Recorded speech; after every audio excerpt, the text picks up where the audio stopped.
Selamat malam, salam sejahtera. Terima kasih karena bersama dengan saya di Nazilin Unity Channel. Sebelum ini, saya pernah mengatakan berkali-kali di dalam channel saya. Saya kata di Malaysia ini, kabar angin jangan tak pernah Anda percaya. Ataupun dengan kata lain, jangan pernah mengambil enteng, jangan pernah mengambil mudah kabar-kabar angin yang bertebaran kalau itu berlaku di Malaysia. Kerana sudah berlaku hampir 90%, kabar angin menjadi kabar yang benar. Manakala kabar yang benar tiba-tiba menjadi kabar yang tak benar. Itu boleh berlaku, seringkali berlaku di Malaysia. Hari ini kita dikabarkan dengan kabar angin yang lebih kuat bertiup.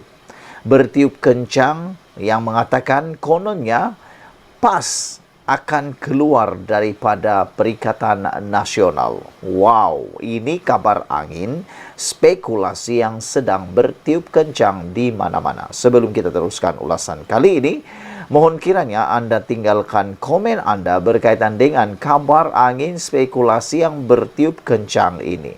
Ada bukti, ada beberapa bukti yang dinyatakan melalui pemerhatian politik, juga oleh pemerhatian netizen berkaitan dengan kabar angin ini. Namun demikian, apabila kabar angin ini bertebaran, akhirnya akan ada beberapa pemimpin yang akan tampil untuk memberikan penjelasan. Spekulasi mengatakan bertiup kencang sejak 2 hari lalu. Ini berlaku susulan ketiadaan pemimpin PAS pada Perhimpunan Agung tahunan AGM 2023 bersatu, sedangkan mereka adalah rakan sekutu mereka daripada gerakan hadir. Inilah yang menyebabkan spekulasi dan kabar angin ini bertebaran apabila PAS tidak hadir dalam Perhimpunan Agung tahunan bersatu. Namun demikian, selepas daripada apa yang berlaku ini, akhirnya timbalan Presiden PAS iaitu Tuan Ibrahim Tuan Man tampil menafikan dakwaan tersebut yang kononnya parti itu akan keluar daripada Perikatan Nasional. Timbalan Presiden PAS Datuk Seri Tuan Ibrahim Tuan Man berkata, soal itu tidak pernah timbul atau dibincangkan dalam parti setakat ini. Menurut beliau tidak ada, tak pernah timbul pun, katanya ketika ditanya pemberita mengenai isu itu di Parlimen di sini pada Isnin. Tuan Ibrahim menjelaskan pemimpin parti itu terpaksa hadir ke Mesyuarat Agung PAS di kawasan masing-masing menyebabkan mereka tidak dapat memenuhi jemputan bersatu. Kami telah dimaklumkan dan ada jemputan, tapi kebetulan PAS kawasan ada Mesyuarat Agung. Sebagian besar terpaksa merasmikan Mesyuarat Agung di kawasan masing-masing, kata Tuan Ibrahim Tuan Man. Saya sendiri pun merasmikan mesyuarat 5 kawasan dalam 2 hari, Sabtu dan Ahad lalu. Saya cek dengan kawan-kawan yang lain. Kebanyakan ada jemputan dari bersatu. Kami dah maklumkan kepada kepimpinan bersatu, tak ada isu, jelas beliau lagi. PAS mewakili sebagian besar gabungan Perikatan Nasional dengan 43 kerusi parlimen dimenangi parti itu dalam pilihan raya umum ke-15, PRU 15.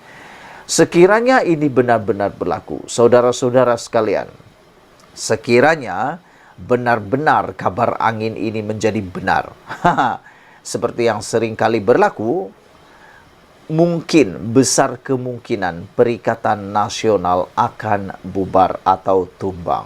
Maka Muhyiddin tinggal bergerak keseorangan. Mungkin PAS akan menyertai muafakat nasional yang dikelola dan diteruskan oleh salah seorang bekas pemimpin dalam UMNO. Adakah PAS akan menyertai muafakat nasional? Adakah PAS akan meninggalkan Perikatan Nasional dan menyebabkan Perikatan Nasional bubar? Kita hanya menunggu. Kalau benar kabar angin ini berlaku, memang itulah hala tujuannya. Tapi dengan penjelasan daripada Tuan Ibrahim ini, kita mengambilnya sebagai sesuatu yang positif apabila beliau menafikan pas keluar Perikatan Nasional. Selamat malam, salam sejahtera. Ini satu lagi kejutan besar kepada kita semua di Malaysia yang mengikuti perkembangan politik. Muhyiddin sekali lagi didakwa terima hasil aktiviti haram RM5 juta. Saya sangka semua pertuduhan sudah selesai. Saya ingat semua perkara sudah selesai. Namun demikian, kita sangka hujan di tengah hari rupanya sampai ke petang. Hari ini, tepat pukul 8.57 pagi sebentar tadi dilaporkan, Muhyiddin didakwa terima hasil aktiviti haram RM5 juta. Wow, ini memang luar biasa. Bekas Perdana Menteri Muhyiddin Yassin sekali lagi didakwa atas pertuduhan penggubahan wang haram melibatkan RM5 juta berkaitan dengan program Jana Wibawa. Presiden Bersatu dan Pengerusi Perikatan Nasional PN itu yang memakai sut serba hitam didakwa semasa prosiding di hadapan Hakim Mahkamah Session Shah Alam Rozila Saleh pagi tadi.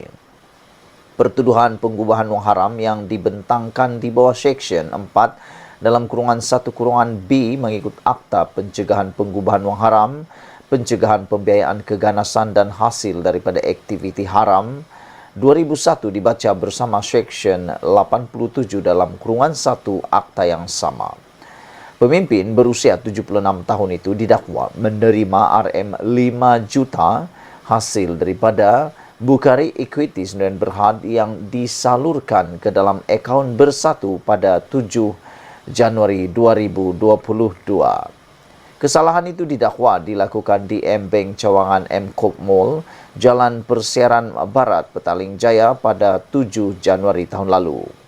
Bagaimanapun, Muhyiddin atau nama sebenarnya Mahyadin Mat Yassin, 76 tahun, mengaku tidak bersalah sejurus pertuduhan dibacakan.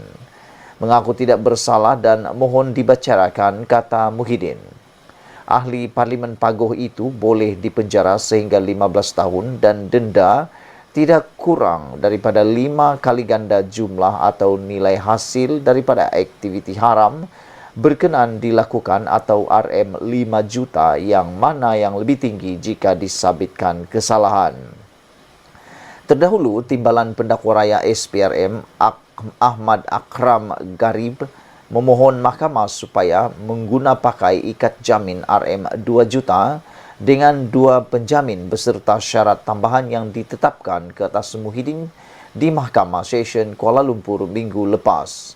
Saya juga memohon kes ini dipindahkan ke Mahkamah Session Kuala Lumpur, memandangkan ia berkait dengan perbicaraan di sana serta tarikh sebutan di Mahkamah Session tersebut sudah ditetapkan pada 26 Mei ini, katanya.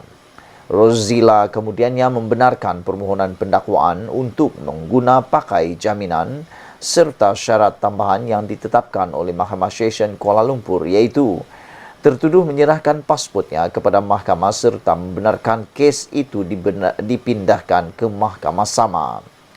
Selain Ahmad Akram, pendakwaan juga dikendalikan Timbalan Pendakwa Raya Muhammad Fadli, Muhammad Zamri, Zindelim Wei Kiong, Kalai Vani Andorai dan Mazia Muhaidi. Muhyiddin pula diwakili 9 peguam iaitu K. Kamarudin, Cetan, Devan dan lain-lain. Sementara itu, wartawan Malaysia Kini melaporkan selepas keluar dari bilik mahkamah Muhyiddin mengadakan sidang media yang ringkas. Saya telah dibacakan tuduhan yang ke-7 dan saya telah menyatakan saya tidak bersalah dan mohon supaya kes ini dibicarakan, kata beliau. Selain itu, Muhyiddin juga bersetuju pindahkan kes ini ke Mahkamah KL dan ditetapkan masa untuk perbicaraan, katanya, sebelum bergegas meninggalkan kompleks mahkamah tanpa mahu menjawab sebarang soalan.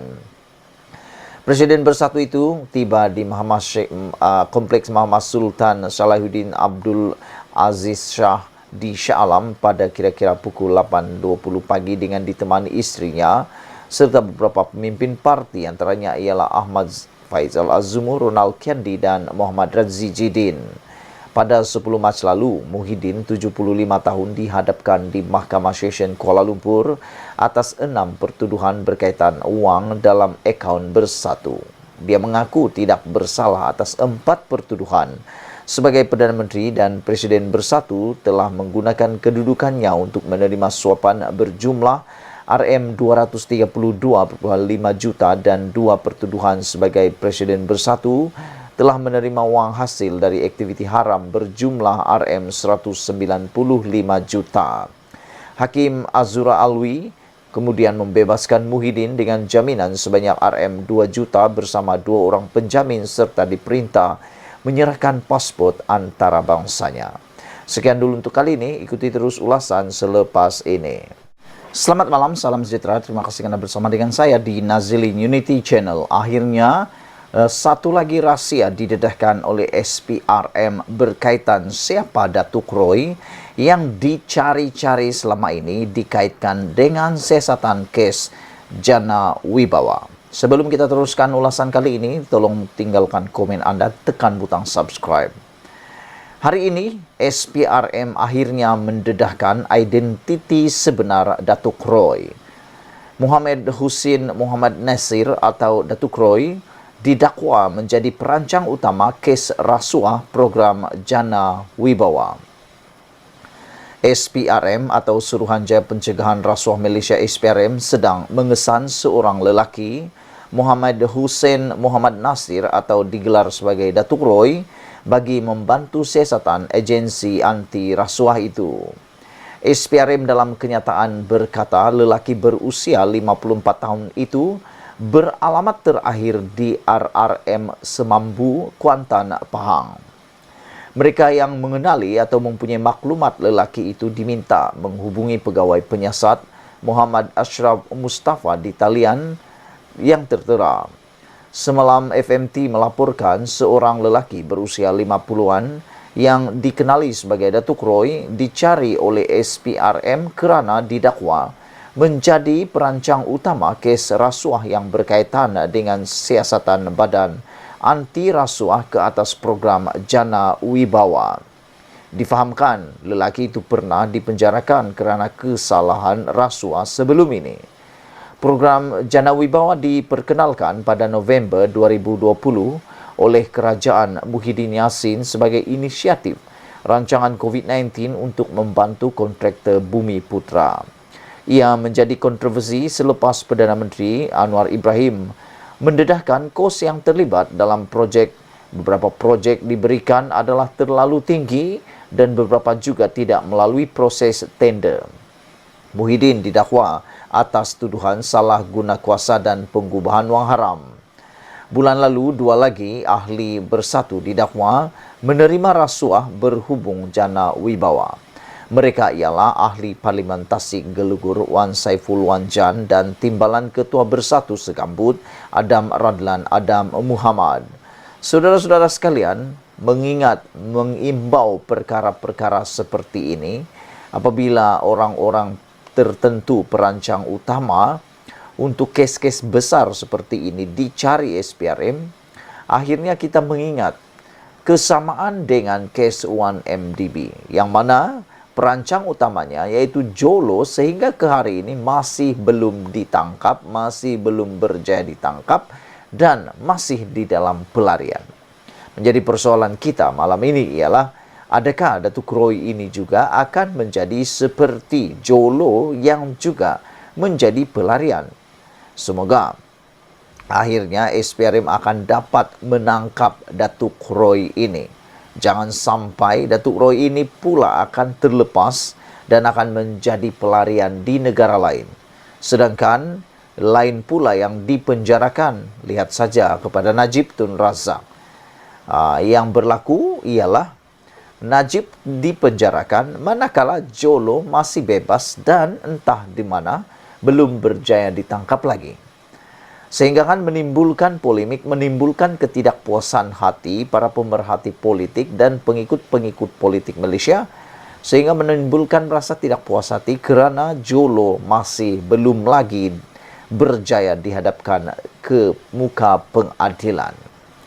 Diharapkan apabila SPRM telah mendedahkan identiti sebenar Datuk Roy ini, maka satu tangkapan besar akan berlaku. Sekian dulu untuk kali ini. Jangan lupa tinggalkan komen Anda, tekan butang subscribe. Kita jumpa lagi. Bye-bye.